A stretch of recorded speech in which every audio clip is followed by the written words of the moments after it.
Haleluya, Yesu ashimwe. Yesu ashimwe cyane bene data, gurupe b'amaso nshuti z'umusaraba.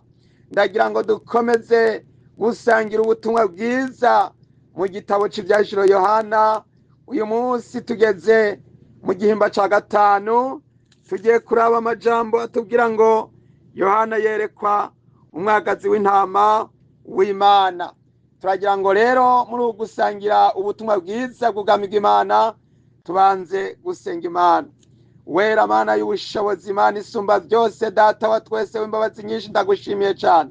Urera, urera, urera, uragororotse Mana. Shimwa, habwa icubahiro. Ndagushimiye kongeye kugirira neza muri ano masaha Mwami wera wo mwijuru. Eraba Mwami, ni saa 10 y'ijoro Mana, ni 4 du matin Mana. Ndagushimiye Mana kongeye kungirira neza. Ndagira ngo Mwami dusangire na bene data. Data uwera wo mwijuru, ndasabye Mwami unsobanurire, kandi Mwami ufashe kugira ngo nsobanurire bene data ibyo ubutumwa bwiza bwahishuriwe Yohana, kugira ngo natwe tubwakire muri gurupe b'amaso, ndetse n'abera bose bongere guhezagirwa, bongere gukanguka, bongere kunaguka, bongere kuvugutirwa, bongere guhabwa amavuta mashasha, bongere kuyoboka, bongere kuzuzwa. Mwami ubazigamire mu kuri no mu rukundo. Yo haleluya, ndabigushimiye. Urera kandi uragorotse Mana. Rero ayo majambo Mwami ndasengeye aho tuza kuyasangira, aho Mwami umwe wese aza kuyumva, mwe muyera abari we yivugira, abari wabana n'umwe wese Mana. Egome nanje ndabigushimiye, nizeye kandi nkenguruka, mbisenze nizeye mu izina rya Yesu Kristo umwami wacu, amen. Haleluya. Reka dusangire amajambo y'Imana boneka mu byahishuriwe Yohana igihimba ca gatanu. Yohana yerekwa umwagazi w'intama w'Imana. Umurongo wa mbere haravuga ngo, mbona igitabo mu kuboko kw'iburyo kw'ivyagiye kuri ya ntebe, kidombagije udushashara ndwi tukimatanije, tudomyemwo ikimenyetso. Mbona umumarayika w'inkomezi nyinshi asemereza ijwi rirenga ati, ninde bibereye ko azingurura kirya gitabo ngo amene ibikimatanije? Ntihagira ngo amene ibikimatanije. Haleluya. Umurongo wa gatatu, ntihagira uwo mwijuru canke uwo kw'isi canke uw'ikuzimu ashobora kuzingurura ico gitabo canke kukiraba. Nanje ndizwa cane nuko hatabonetse ubereye kuzingurura ico gitabo canke kukiraba. Umwe muri ba bamarayika, umwe muri ba bakuru arambarira ati, ntaco urira, intambwe yo mu muryango wa Yuda, umunago wo ku gishitsi ca Dawidi yaranesheje ngo azingurure igitabo amene ibikimatanije ndwi. Mbona hagati ya ntebe na bya binyabugingo bine no hagati y'aba bakuru umwagazi w'intama ahagaze asa n'uwishwe, afise amahembe ndwi n'amaso ndwi, n'ivyo mpwemu ndwi z'Imana zatumwe kwama zija mw'isi yose. Amaze araza agikura mu kuboko kw'iburyo kw'ivyagiye kuri ya ntebe. Amaze kwabira ico gitabo, bya binyabugingo bine n'aba bakuru 24 baca bikubita imbere y'uwo mwagazi, bafise inanga bose n'inzavya z'izahabu zuzuye imibavu niyo gusenga kw'abera.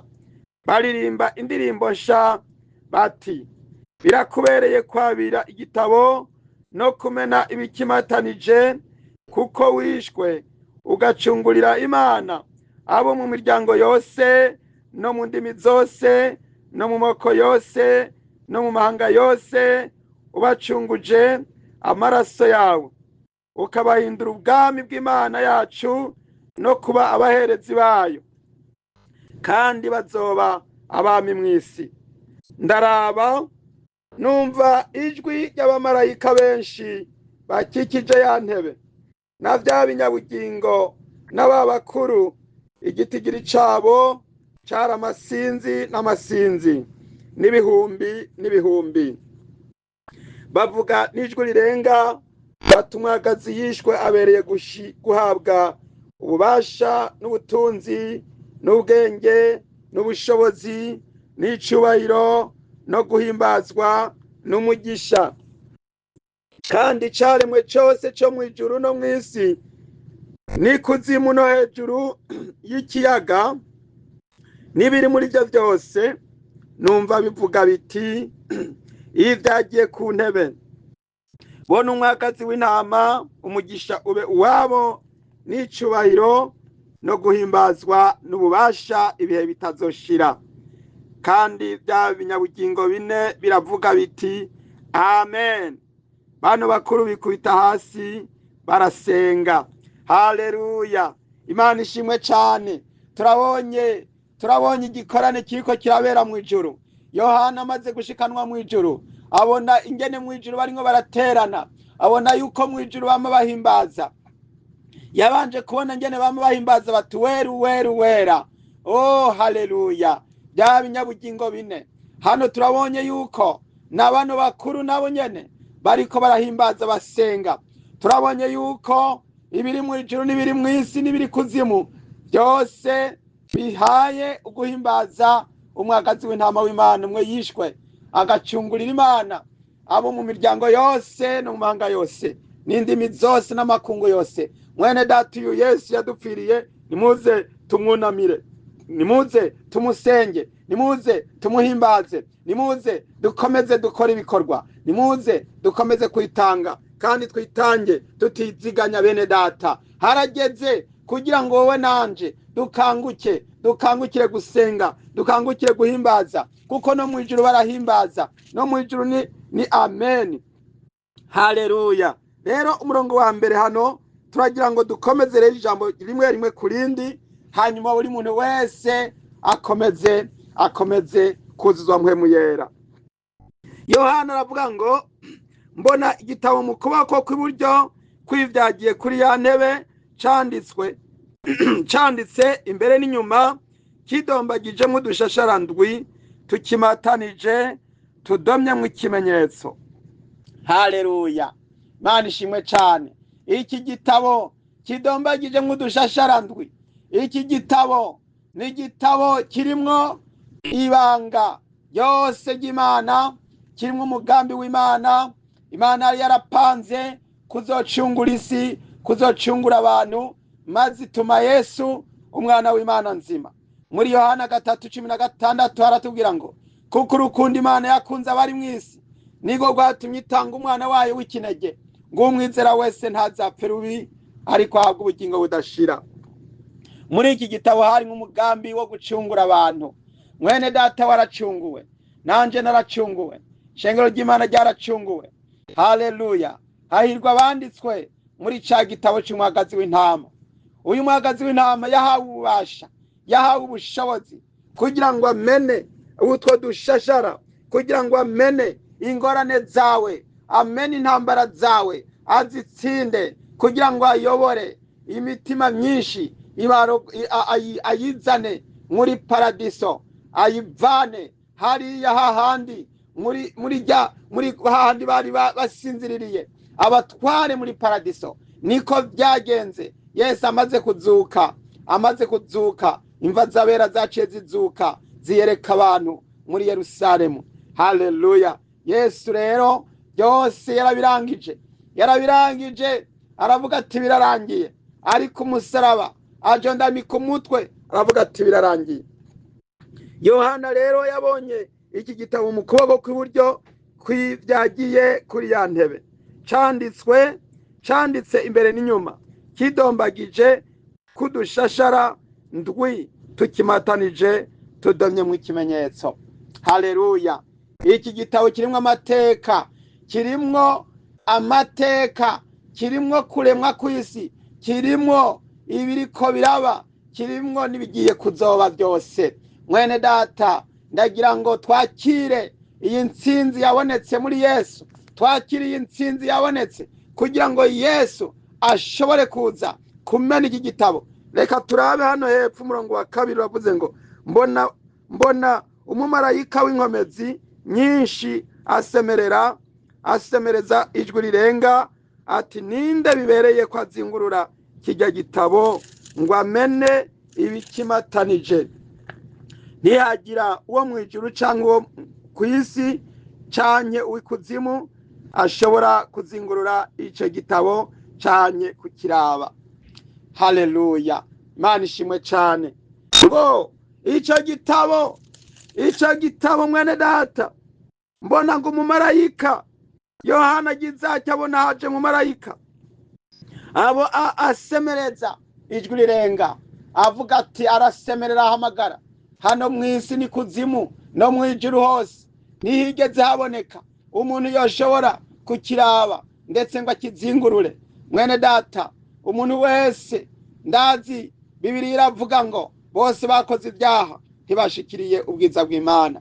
Mwijuru ntihabonetse n'umwe, ku isi ntihabonetse n'umwe, ikuzimu ntihabonetse n'umwe. Ndagira ngo hano musobanukirwe ububasha bwa Yesu, ububasha n'ubushobozi n'imbaraga za Yesu. Niwe wenyine ashoboye, niwe wenyine ashoboye bene data. Nimwumve waducunguye. Yesu dusenga n'umwami w'abami, Yesu dusenga n'umugabo w'abagabo, Yesu dusenga niwe wenyine yabonetse. Ndagira ngo mwumve ibitangaza, ubushobozi buri muri Yesu bene data. Haleluya, Imana ishimwe cyane. Ngo ntihagira n'umwe mu ijuru, ntihagira n'umwe kuzimu ashobora kuzingurura icyo gitabo. Nta wundi Imana yari yarashizeho ashobora gucungura isi atari umwana w'Imana, atari Yesu Kristo umwana w'Imana w'ikinege gusa.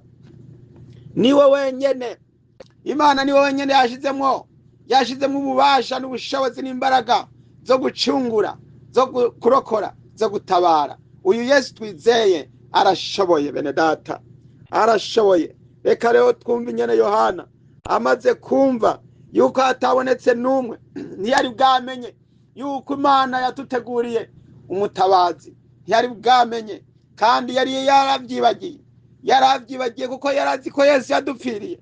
Yohana yaramubonye. Yohana niwe yabaye temwe, niwe yabaye icabona. Abandi benshi bari bagiye igihe Yesu yabambwa, ariko Yohana yari hahandi ku musaraba. Niwe yabonye ingene Yesu abambwa kuva mu ntango kugeza byose birangiye. Maze birangiye Yesu aramubwira ati Yohana nguyo nyoko. Maze abwira nyina wiwe ati nyina wanje nguyo umwana wawe. Nuko uhereye uwo munsi Yohana aca akomeza kugumana na nyina wa Yesu ariwe Mariya ku musaraba. Aho niho barangirije. Nuko rero Yohana yari yarabonye yuko Yesu yaducunguye. Yohana yarabikurikiranye byose arabirangiza, ariko hano yaratangaye amaze kubona yuko mu ijuru no mu isi habuze n'umwe ashobora kuzingurura icyo gitabo. Ararira. Umurongo wa 4, nanje ndizwa cyane nuko hatabonetse ubereye kuzingurura icyo gitabo cyanye kukiraba. Umwe muri baba marayika arambarira, umwe muri baba bakuru arambarira ati ntaco urira, intambwe yo mu muryango wa Yuda, umunago ku gishitsi ca Dawidi yaranesheje ngo azingurure igitabo amene ibikimatanije ndwi. Haleluya. Intumbero yacu ijambo ry'Imana muri kino gihimba ca 5 iri ngaha ku murongo wa 5. Haleluya. Intumbero y'ubu butumwa bwiza tugira ngo dusangire, turiko turasangira, iri ngaha ku murongo wa 5. Nimwumve, umwami twizeye afise adresse yacu hano ku isi, adresse yiwe ayifise hano mu isi. Haleluya. Yesu Kristo bariko baramwumvuga, bariko baramusobanura mwijuru, bamusobanura yuko aturuka hano ku isi, bamusobanura yuko afise adresse hano mu bantu. Twaragira ubuntu, twaronse waducunguye, yaturutse muri twebwe, yaturutse mu bantu, afise kamere nk'akumuntu, afise umubiri w'umuntu, yarafunguye, yararyama kandi yarabyuka kandi yaragenda kandi yarabonye amagorwa, yaraciye mu bibazo, ndetse baramwica, bamwica muzibuye, bamwica mubambye, bamwica urupfu rubi rw'agashinyaguro, baramushishagura, baramutonagura, imishishago yiwe nidukiza. Ariko uyu Yesu ndagira wumve aderese yiwe iravuga ngo umwe muri ba bakuru arambarira ati ntacurira, intambwe yo mu muryango wa Yuda, umunago wo ku gishitsi ca Dawidi yaranesheje ngo azingurure igitabo amene ibikimatanije ndwi. Haleluya. Aderesi ya Yesu Kristo iri mu muryango wa Yuda. Umuryango wa Yuda uri hehe? Uri hano ku isi. Abayuda bari mu isi, baturuka muri Yakobo, Yakobo aturuka muri Isaka, Isaka aturuka muri Aburahamu. Bene data, Imana byarayinezereye ko iducunguza uwamutse hano mu isi. Amamuko yiwe ngo yahereye kera isi itararemwa, ariko Imana yashimye kumuserura imucishije mu bantu. Ntiyamuseruye imucishije mu bamarayika, ntiyamuseruye imucishije muri bariya bakuru 24, ntiyamuseruye imucishije muri bya binyabugingo bine, ntiyamuseruye imucishije muri baba marayika canke rezarkanje canke abaserafi canke baba marayika bakuru, ariko yamuseruye imucishije hagati mu bantu. Nimwumvere intsinzi. Bene data, twaragiriwe ubuntu n'Imana. Imana yaradutoranije, idutoraniriza umwana wayo, aza kuza asa natwe, ashusha natwe, ameze nkatwe, kugira ngo aducungure, kugira ngo ubwami n'inganje n'ubutwari n'icyubahiro c'Imana byose bize bigaragarire mu mwana wayo Yesu Kristo. Ibyo nivyo binezera cyane, biranezera gusangira namwe ubutumwa bwiza, kubera yuko uwaducunguye afise avuga aderese yiwe iri ngaha. Yesu ashimwe cyane. Ngo aderese yiwe ngo ni intambwe yo mu muryango wa Yuda, umunago wo ku gishitsi ca Dawidi. Nimwumve yuko badomye ko barashize ku ikimenyetso, barashizeho karangura. Ni intambwe yo mu muryango wa Yuda. Yuda ni umwe mu miryango 12 y'Abisirayeli. Abisirayeli, igihe Isirayeli Yakobo yahezagira Yuda, yavuze ngo ni intambwe, uyu Yuda yaba yiswe ko ari intambwe. Imana ishimwe cyane. Ngo ni kibunda kimeze nk'intambwe, ngo intambwe yo mu muryango wa Yuda, ngo yaranesheje ngo kugira ngo amene ibikimatanije ndwi. Haleluya. Imana ishimwe cyane. Igihe Yakobo yahezagira abana biwe, reka turabe ico yamuvuze ko igituma Yesu ari intambwe yo mu muryango wa Yuda. Itanguriro igihimba ca 49 umurongo w'8. Weho Yuda, abo muvukana bazogushima, ukuboko kwawe kuzogwa abansi bawe mu gahogo. Bene nyoko bazokwikubita imbere. Yuda ni kibunda c'intambwe. Haleluya. Umurongo w'9. Yuda ni kibunda c'intambwe, uraduze mwana wanje uvuye mu ruhigi. Arunamye abunda nk'intambwe, mbere nk'intambwe y'ingore. Ninde yohangara kuyubura? Haleluya. Hano Yuda bamusobanuyemo intambwe inshuro 3. Hano Yuda se Yakobo mu kumuhezagira mu bandi bana bose 12 bose, ariko Yuda ahezagiwe mu majambo yo kuvuga ko ari intambwe inshuro 3. Umurongo w'9 uravuze ngo Yuda ni kibunda c'intambwe. Ngo uraduze mwana wanje uvuye mu ruhigi, ngo arunamye ngo abunda nk'intambwe. Aho ni muryo n'ubwa kabiri amajambo abiri atubwiye intambwe. Ubwa gatatu ngo ni mbere nk'intambwe y'ingore. Imana ishimwe cyane. inshuro zitatu. Yuda yahezagiwe yuko ari intambwe. None Yesu Kristo akomoka muri Yuda yivuze yuko ari intambwe. Hano bamusobanuye ngo mu Vyahishuriwe Yohana igihimba ca 5 umurongo wa 5 nyene, ngo umwe muri ba bakuru arambarira ati ntaco urira, intambwe yo mu muryango wa Yuda, umunago wo ku gishitsi ca Dawidi yaranesheje, ngo azingurure igitabo amene ibikimatanije ndwi. Imana ishimwe cyane. Haleluya. Mwene data, uyu Yesu niwe ashobora gukemura ibibazo byawe, kuko niwe afise ububasha wenyene Imana yahaye gucungura isi. Haleluya. Iyi ntambwe mu muryango wa Yuda ni Yesu Kristo wo ku gishitsi ca Dawidi. Ni Yesu Kristo.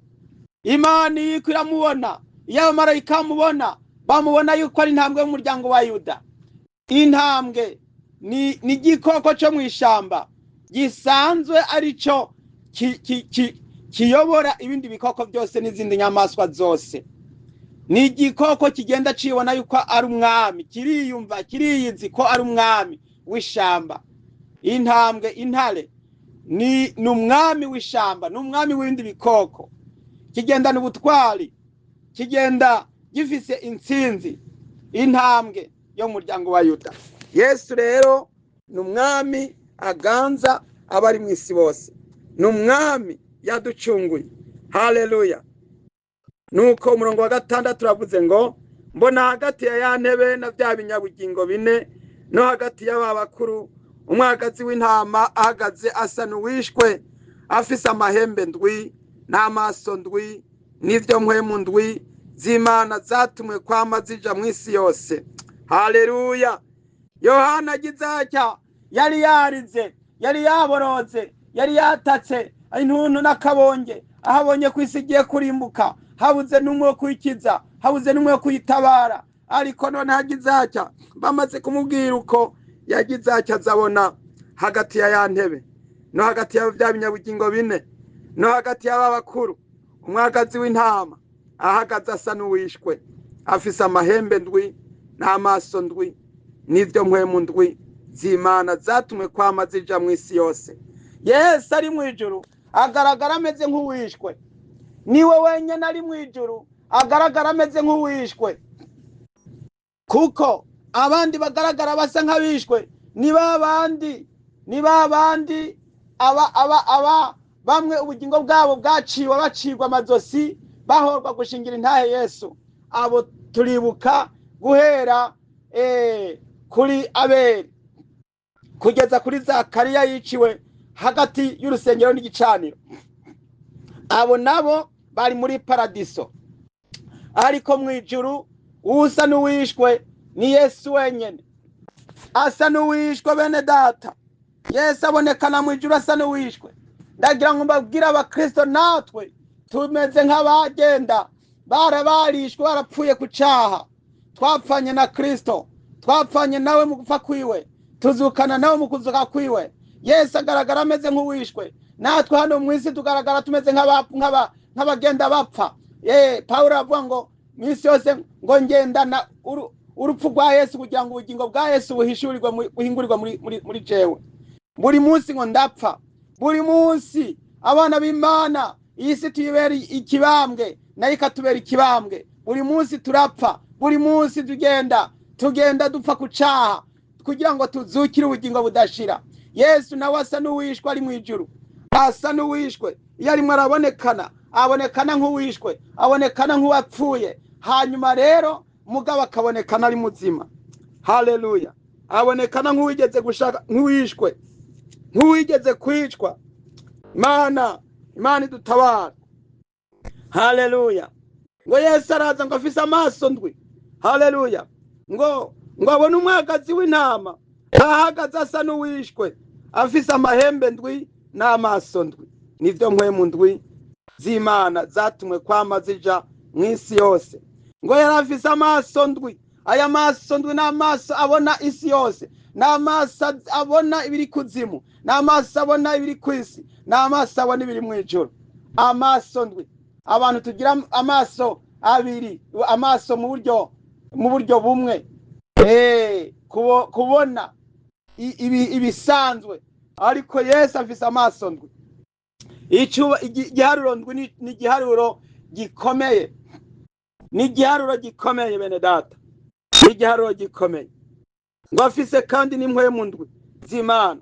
Yesu niwe afise za mpwemu ndwi muhora mwumva zisomwa zivugwa. Ni Yesu niwe ziriko, niwe zirimwo, niwe azifise, niwe afise impwemu ndwi. Impwemu ndwi bisobanura ubushobozi bw'Imana n'ububasha bw'Imana n'imbaraga z'Imana n'ukunesha kw'Imana no gutsinda kw'Imana n'ukunesha kw'Imana kw'ibihe bidashira.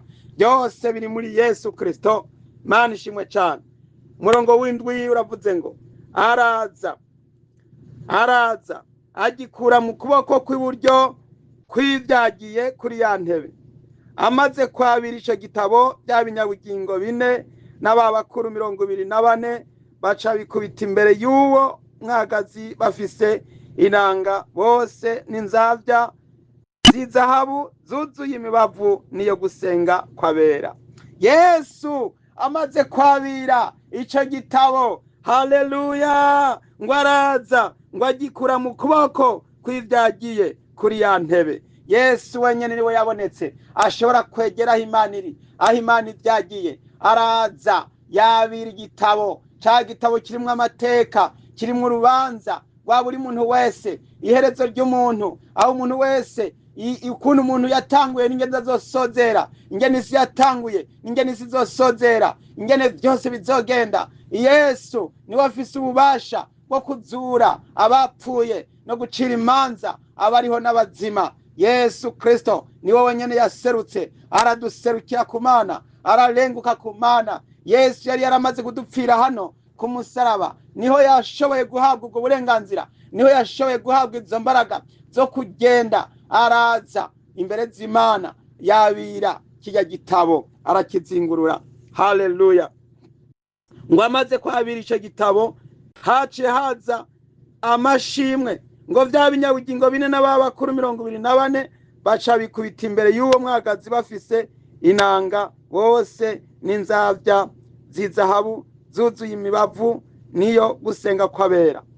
Yesu amaze kuducungura, akavuga ati birarangiye, amaze kwabira ico gitabo, niho mwijuru haciye habonekana aya mashimwe. Amaze kwabira ico gitabo, amaze guhabwa ubwo burenganzira, maze guhabwa ububasha n'imbaraga, mwijuru ibinyabugingo bine n'ababakuru 24 baciye bikubita imbere y'uwo mwagazi baramusenga. Hariho abantu benshi bavuga ngo ntibosenga umwami Yesu, abasilamu baravuga ngo ntibosenga umwami Yesu, abayahudi baravuga ngo ntibosenga umwami Yesu, n'ayandi madini menshi. Hariho abandi benshi bavuga ngo ntibosenga Yesu. Ariko hano ndagira ngo nkubwire yuko ngo Yesu amaze kwabira ico gitabo, bya binyabugingo bine n'ababakuru 24 baciye bikubita imbere y'uwo mwagazi bafise inanga bose n'inzavya z'izahabu zuzuye imibavu niyo gusenga kwabera. Haleluya. Baciye baza bafise imibavu niyo gusenga kwabera. Imibavu y'amasengesho dusenga, ijya n'imibavu yo gusenga kwabera. Muyo muriko murasenga, iyo turiko turasenga abana b'Imana munsi y'izuba, haba mu ijuru no kwisi, aho turiko dusenga, imibavu ikiduga ngo niyo gusenga kwabera. Twifatanya n'abera mu ijuru mu gusenga, duhimbaza Imana mu izina rya Yesu. Haleluya. Abakuru na bya binyabugingo baraza bafise imibavu niyo gusenga kwabera, baraza bikubita imbere y'umwagazi w'intama w'Imana Yesu Kristo Munyanazareti. Umurongo w'icenda baririmba indirimbo sha bati birakubereye. Haleluya. Ndabararitse dufatikanye indirimbo yo mwijuru kuko twarayihawe iri muri Bibiliya, Yohana yarabitwandikiye, natwe tuyifatikanye.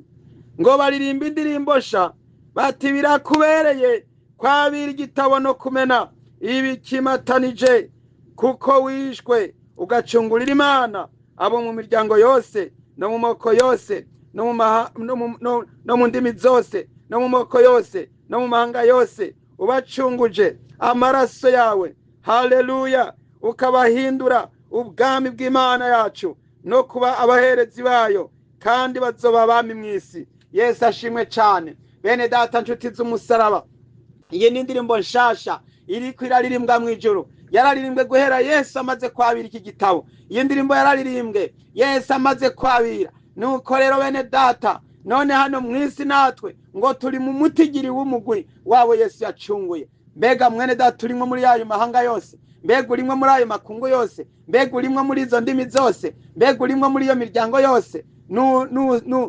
Nuwifadikanye n'abandi, uje muri iki gihe cyo gusenga kw'abera, maze nawe wongere kosereza imibavu yongere ikiduga, ikigenda, imaze kugenda ikishika hariya imbere, maze ishikire ngo vya binyabugingo bine, ngo n'aba bakuru 24 ngo baca bikubita imbere y'uwo mwagazi, bafise inanga bose n'inzavya z'izahabu zuzuye imibavu. Niyo gusenga kw'abera. Inanga, haleluya, bafise ibicurarangisho bariko bararirimba. Mwene data, indirimbo ijanye n'umuziki, ijanye no gucuraranga, ndagira ngo mbabwire hano abazoba bariko bararirimba bacuraranga n'ibinyabugingo bizaba bifise rezenstrima, ibicurarangisho by'amoko menshi. Hano Yohana ntiriwe aradondagura ibyo ubwo bwoko ngo bari bafise, ngo baraza ngo bafise, haleluya, ngo bano bakuru na bya binyabugingo bine ngo baje bafise inanga. Mana ishimwe cyane, haleluya, haleluya, ngo bari bafise inanga bose, ngo bose bari bafise inanga bose n'inzavya z'izahabu zuzuye imibavu. Niyo gusenga kw'abera. Harahiriwe umusenzi, umuntu ariko arasenga, arimo arifatanya n'abandi mw'ijuru n'abera, arimo arifatanya n'abakuru, arimo arifatanya n'ibinyabugingo, kugira ngo mwene data usenge. Wewe uriko urasenga, urimo uraduza amasengesho. Imana ishimwe cyane. Ngo bararirimba, baratazira bati birakubereye kwabira igitabo. Yesu biramubereye. Ngimvugira nawe uti birakubereye Yesu. Vuga uti birakubereye. Nanje ndimo ndavuga nti birakubereye Yesu. Birakubereye kwabira ije gitabo no kumena ibikimatanije Yesu, kuko wishwe Yesu, ugacungurira Imana mwami wanje Yesu. Abo mu miryango yose no mu ndimi zose no mu moko yose no mu mahanga yose, ubacunguje amaraso yawe. Haleluya. Amaraso ya Yesu Kristo niyo nyene yashoboye gushikana Yesu imbere z'Imana, aje azanye ikimazi cyo kudutangirira. Haleluya. We nta cyaha yakoze, ariko yajanye amaraso yiwe adutangirira amaraso imbere z'Imana, maze turatabagwa, turacungurwa. Nuko ngo ubahindura ngo ukabahindura ubwami bw'Imana yacu no kuba abaherezi bayo, kandi bazoba abami mw'isi. Haleluya. Abacunguwe n'Uhoraho bazoba abami mw'isi, abera bazoba abami mw'isi, shengero ry'Imana rizoba abami mw'isi, abacungu bazoba abami mw'isi. Ndagira ngo mwene data ntitubifate minenegwe ibyo gucungurwa, twaratabawe. Nimuze dukomeze umurimo, tubandanye igikorwa. Imana ihabwa icyubahiro cyane. Haleluya, haleluya. Nuko umurongo wa 11 uravuze ngo, ndaraba numva ijwi ry'abamarayika benshi bakikije ya ntebe na bya binyabugingo n'ababakuru. Igitigiri cabo cara amasinzi n'amasinzi n'ibihumbi. Haleluya. Muri ikirite, muri gusenga ko mwijuru, haciye haza abamarayika bose bagize ibiremwa by'Imana mwijuru, abaturage bo mwijuru, les habitants du ciel, abamarayika. Haleluya. Baciye baza bose, baraza bazira rimwe, bifatanya na bya binyabugingo bine, bifatanya n'aba bakuru 24. Hano turabubwiwe Yohana ngo agize acyaza yumva ijwi ry'abamarayika benshi ngo bari bakikije ya ntebe. Haleluya. Ngo na bya binyabugingo n'aba bakuru ngo igitigiri cabo yari amasinzi n'amasinzi ibihumbi n'ibihumbi, ntiyashoboye kubaharura, ntibaharurika. Mwijuru hari abamarayika amasinzi n'amasinzi, mwijuru hari abamarayika ibihumbi n'ibihumbi, ntibaharurika. Imana yonyene niyibazi, Imana nizi kubaharura, nizi guharura, nizi ingene igitigiri cabo kingana. Haleluya. Nabo nyene baraza, umurongo wa 12, bavuga n'ijwi rirenga bati umwagazi yishwe abereye guhabwa ububasha. Haleluya. Ubwa mbere abereye guhabwa ububasha. Haleluya. Imana ishimwe cyane. Ububasha Yesu arabufise kuko yaravuze ati nahawe ububasha mu ijuru no mu isi. Imana ishimwe cyane. Nuko bongera kandi kubimwipfuriza n'ubutunzi. Haleluya.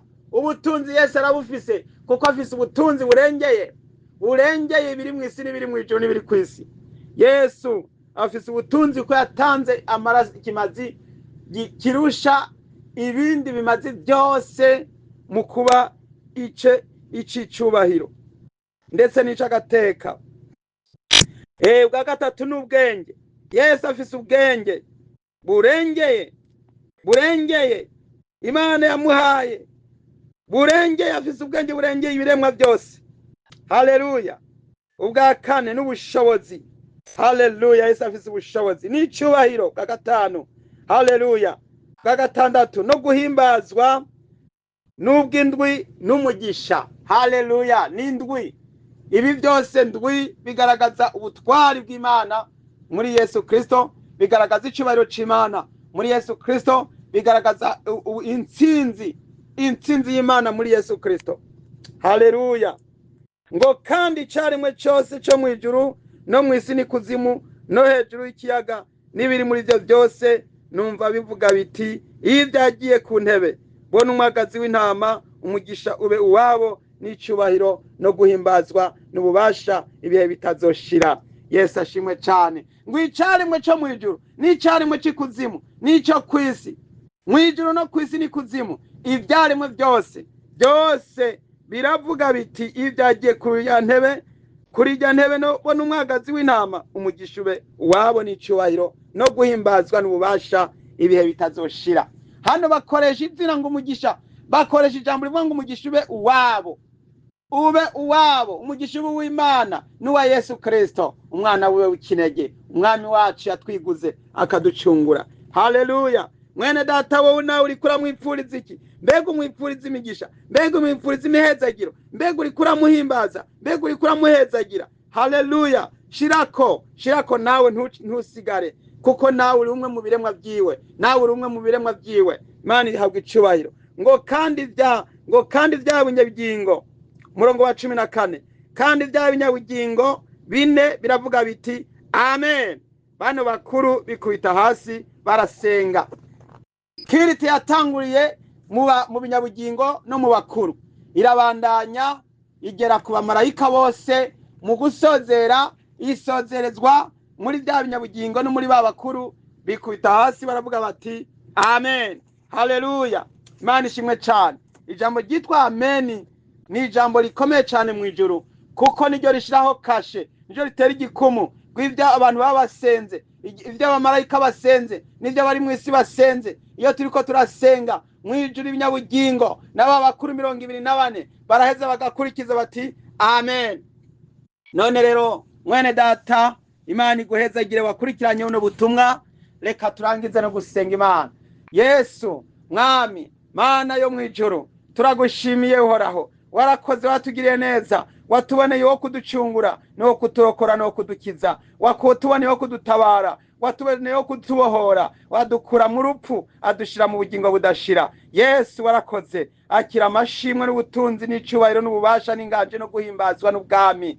Haleluya. Ibihe bitazoshira n'umugisha bibe iby'umwana w'Imana nzima, bibe ibya Yesu Kristo umunyanazareti. Icubahiro ni c'Imana mu izina rya Yesu. Turagushimiye Mana. Yesu turakwiyeguriye, ndakwihaye, ndagushikirije mwami abera bose. Wongere kutugira neza no kudutabara, maze uduhe intsinzi yo kunesha iburyo n'ibumoso. Uduhe gutsinda no gusangangura ibicaniro byose, udutabare, utuyobore, uduhe kurwanya icaha n'igisa n'icaha, ude kuyoboka no kwezwa no kukorera ibihe byose. Ndabigushimiye Yesu Kristo, ubishimirwe mbisenze Imana mu izina ry'umwami wacu Yesu Kristo. Amen, amen. Imana ibahe umugisha, Imana ibahezagire. Mukomeze kuyoborwa muri mpwemu yera, ngo abarongorwa na mpwemu w'Imana bose nibo bana b'Imana. Mwami Yesu abahezagire cyane. Mwari kumwe na mwene so Mbonimpa Abeli. Yesu abahezagire. Amen.